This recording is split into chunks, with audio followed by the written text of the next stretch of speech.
ისეთი ზმანოდა ხელთ გეპყრათ. ანუ დაისაკუთრეთ რა, მოძღვრება, ქრისტიანული მოძღვრება, სიტყვით თუ წერილით რომ გადმოგეცით.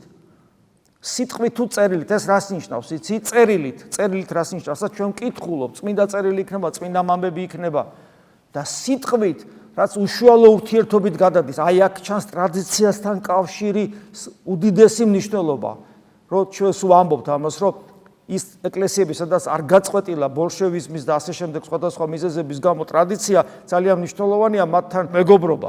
იმიტომ რომ კიდევ მეორე ეს მნიშვნელოვანია, რასაც ვკითხულობთ და რასაც ცოცხალი ადამიანი. აი თქვა სილვან ათონელი, უდიდესი წმინდანი და ვკითხულობთ და აღფრთოვანებული ვართ მისი ნაწერებით. გესმით? მაგრამ მას ყავდა სულიერი შვილი, რომელიც ასევე კანონიზირებული წმინდანია, წმინდა სოფრონი, სახაროვი. ათონელსაც უწოდებენ და ინგლისელსაც უწოდებენ, იმიტომ რომ ბოლოს ინგლისში მოღვაწეობდა. და მის ნაწერებსაც ვკითხულობთ. მაგრამ მას კიდევ ცოცხალი მემკვიდრე ყავს, თქვა დღევანდელ ერთ-ერთი უდიდესი ღვთისმეტყველი თანამედროვეების მამა ზახარია ზახარო, რომელიც ინგლისში ესექსის მონასტერშია.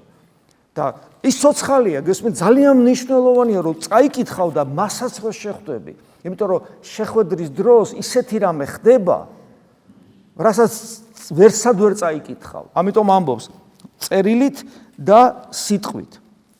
ხოლო თვით ჩვენმა უფალმა იესო ქრისტემ და ჩვენმა ღმერთმა და მამამ, რომელმაც შეგვიყვარა და საუკუნო ნუგეშთან ერთად კეთილი იმედის მოგვმადლა.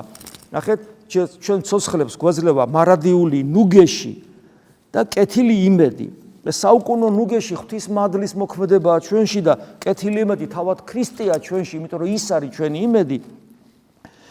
ასეთმა ღმერთმა ანუგეშოს თქვენი გულები და განგამტკიცოთ გლოცავს ყოველ სიტყვას რამხელა მნიშვნელობა აქვს სიტყვას.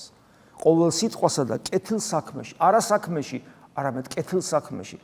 რომელი სიტყვაა ის, რომელშიც უნდა გავმტკიცდეთ, რომელი სიტყვას თანხვედრაშია ღვთის სიტყვასთან, რომელი საქმეა, რომელშიც უნდა გავმტკიცდეთ, რომელიც კეთილია, რომელია კეთილი, რომელიც ღვთისნებასთან თანხვედრაშია, ის რაც ღვთისნებასთან თანხვედრაში არ არის, ყველაფერი ბოროტებაა.